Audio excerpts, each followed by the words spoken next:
In 1927, a massive federal raid put a large quantity of Innsmouth residents into federal internment camps.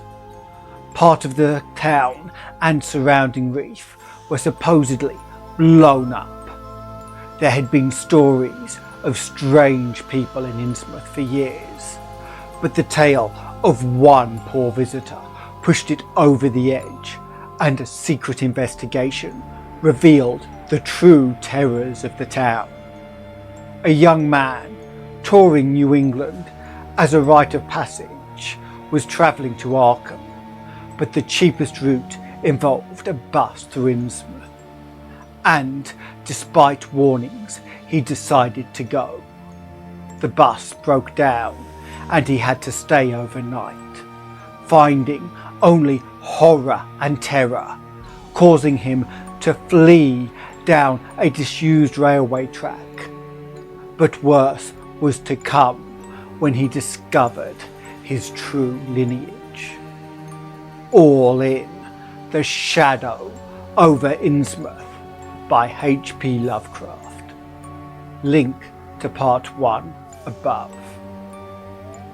To help us grow, please like, subscribe, and be sure to click the bell. But just as importantly, comment and share. The algorithm must be fed, and comments are one of its favourite meals. You might want to help guide our explorations of the strange, dark and terrible by joining the Eldritch Order on Discord. You can via our Patreon or YouTube, coming soon. We release 3 episodes a week, 2 live streams that chat guides the story on, and complete versions when a story concludes. In part 7, the streets are awash with locals and worse.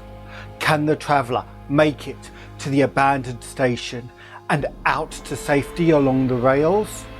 What do the creatures want? Will he be safe once he leaves? Let me know in the comments. But for now, it's time to enter the Cave of Chronicles.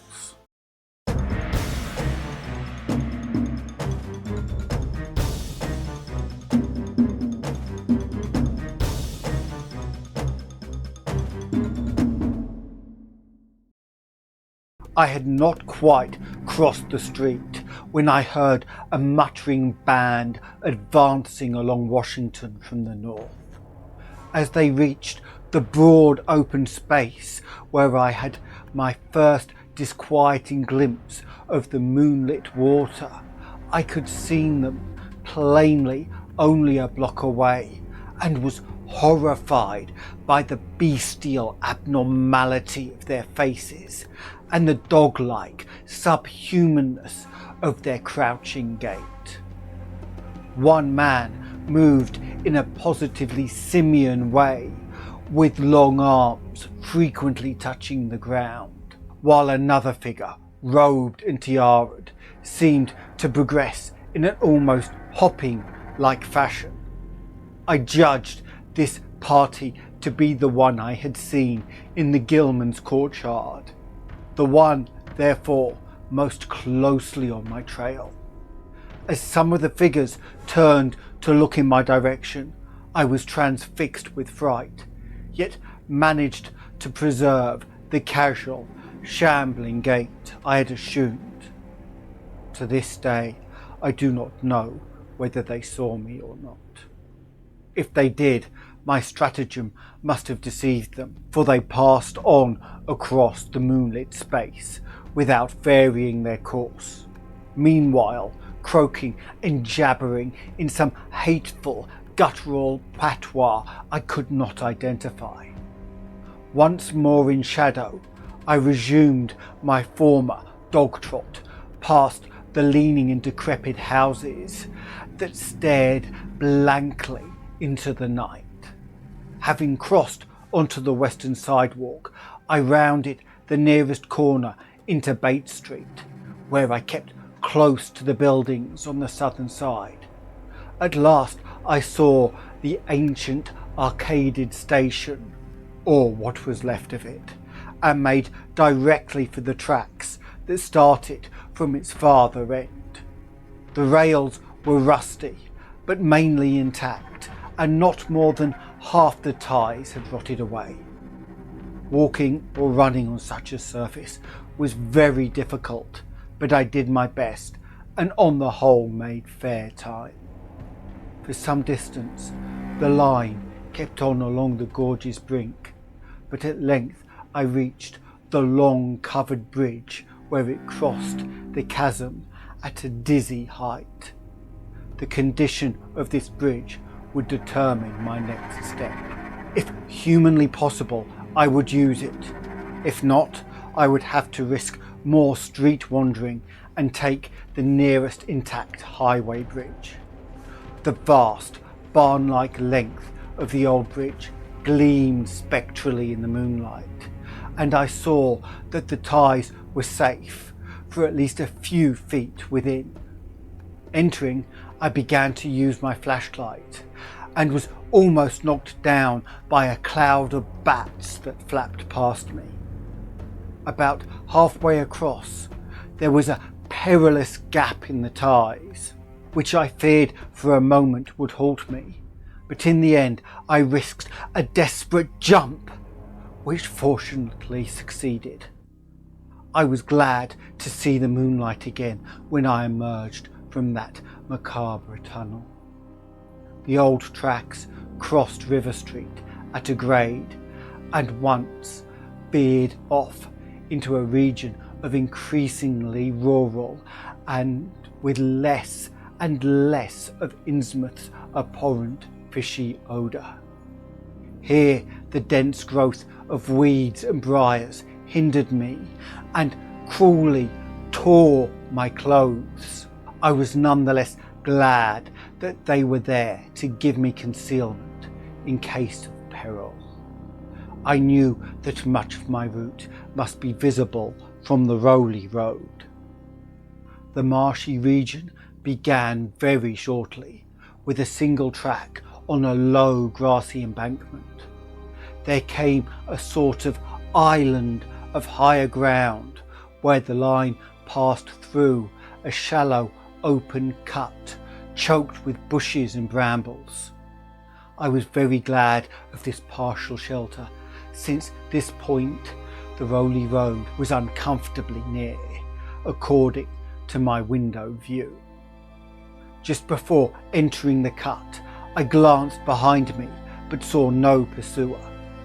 The ancient spires and roofs of decaying Innsmouth gleamed lovely and ethereal in the magic yellow moonlight, and I thought of how they must have looked in the old days before the shadow fell. Then, as my gaze circled inland from the town, something less tranquil arrested my notice and held me immobile for a second. What I saw, or fancied I saw, was a disturbing suggestion of undulant motion far to the south, a suggestion which made me conclude that a very large horde must be pouring out of the city along the level Ipswich Road. The distance was great, and I could distinguish nothing in detail, but I did not at all like the look of that moving column. All sorts of unpleasant conjectures crossed my mind. I thought of those extreme Innsmouth types said to be hidden in crumbling, centuried warrens near the waterfront. I thought too of those nameless swimmers I had seen. Counting the parties so far glimpsed, as well as those presumably covering other roads, the number of my pursuers must be strangely large for a town as depopulated as Innsmouth. Who were they? Why were they here? And if such a column of them was seen scouring the Ipswich Road, would the patrols on the other road be likewise augmented? I had entered the brush-grown cut and was struggling along at a very slow pace when the damnable fishy odour again waxed dominant. There were sounds too, of a kind of wholesale, colossal flopping or pattering, which somehow called up images of the most detestable thought. And then both stench and sounds grew stronger, so that I paused, shivering and grateful for the cut's protection. It was here I recalled that the rolly road drew so close to the old railway before crossing westward and diverging. Something was coming along that road, and I must lie low till its passage and vanishment in the distance. Crouched in the bushes of that sandy cleft, I felt reasonably safe, even though I knew the searchers would have to cross the track in front of me, not much more than 100 yards away. I would be able to see them, but they could not, except by malign miracle, see me. All at once I began dreading to look at them as they passed. I saw the close moonlit space where they would surge by, and had curious thoughts about the irredeemable pollution of that space. They would perhaps be the worst of all Innsmouth types, something one would not care to remember. The stench waxed overpowering, and the noises swelled to a bestial babble of croaking, baying and barking without the least suggestion of human speech. Were these indeed the voices of my pursuers? That flopping or pattering was monstrous. I could not look upon the degenerate creatures responsible for it. I would keep my eyes shut till the sounds receded toward the west. The horde was very close now, and the air foul with their hoarse snarlings, and the ground almost shaking with their alien rhythmed footfalls. My breath nearly ceased to come, and I put every ounce of willpower into the task of holding my eyelids down. I am not even yet willing to say whether what followed was hideous actuality or only a nightmare hallucination. The latter action of the government, after my frantic appeals, would tend to confirm it was a monstrous truth. But could not an hallucination have been repeated under the quasi-hypnotic spell of that ancient, haunted and shadowed town? But I must try to tell what I thought I saw that night, under the mocking yellow moon, saw surging and hopping down the rolly road in plain sight in front of me as I crouched among the wild brambles of that desolate railway cut. Of course, my resolution to keep my eyes shut had failed. It was foredoomed to failure, for who could crouch blindly while a legion of croaking, baying entities of an unknown source flopped noisomely past, scarcely more than 100 yards away, for I knew that a long section of them must be plainly in sight, where the sides of the cut flattened out and the road crossed the track, and I could no longer keep myself from sampling whatever horror that leering yellow moon might have to show. It was the end for whatever remains to me of life on the surface of this earth, of every vestige of mental peace and confidence in the integrity of nature and the human mind. Can it be possible that this planet has actually spawned such things that human eyes have truly seen as objective flesh? what man has hitherto known only in febrile fantasy and tenuous legend. Yet I saw them in a limitless stream, flopping, hopping, croaking, bleating, surging inhumanly through the spectral moonlight in a grotesque, malignant saraband of fantastic nightmare. And some of them had tall tiaras of that nameless whitish gold metal, and some were strangely robed, and one who led the way was clad in a ghoulishly humped black coat and striped trousers, and had on a man's felt hat perched on the shapeless thing that answered for a head. I think their predominant colour was a greyish green, though they had white bellies. They were mostly shiny and slippery, but the ridges of their backs were scaly. Their forms vaguely suggested the anthropoid, while their heads were the heads of fish, with prodigious bulging eyes that never closed. And the sides of their necks were palpitating gills, and their long paws were webbed. They hopped irregularly, sometimes on 2 legs and sometimes on 4. I was somehow glad that they had no more than 4 limbs. Their croaking, baying voices, clearly used for articulate speech, held all the dark shades of expression which their staring faces lacked. But for all their monstrousness, they were not unfamiliar to me.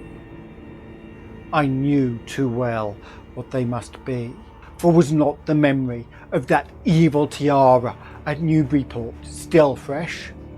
They were the blasphemous fish frogs of the nameless design, living and horrible, and as I saw them, I knew also of what that humped, tiaraed priest in the black church basement had so fearsomely reminded me. Their number was past guessing.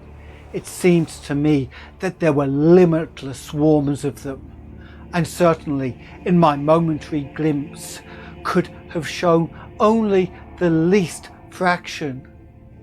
In another instant, everything was blotted out by a merciful fit of fainting, the first I had ever had. So ends part 7 of The Shadow over Innsmouth.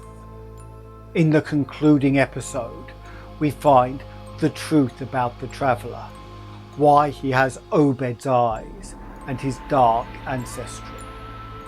Don't forget to let me know if you think the creatures will find him in the comments. The most deserving comment will be pinned to the top. If you enjoyed the tale, it helps us if you let others know, so please click the like button and share with others that may be interested. Subscribing will let you travel with us on further adventures of the dark and terrible, with the bell notifying you as we set off. If you want to join our Eldritch Order on Discord, come visit us on Patreon or YouTube, coming soon. Then you can join in the discussions and even help guide the choice of stories. There is an ever-growing list of insane benefits.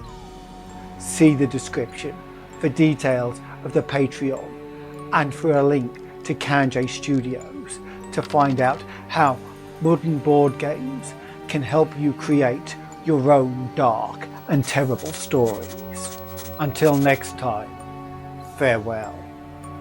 But remember, safety is but an illusion, and we must always be ready to take arms against the unseen horrors we face.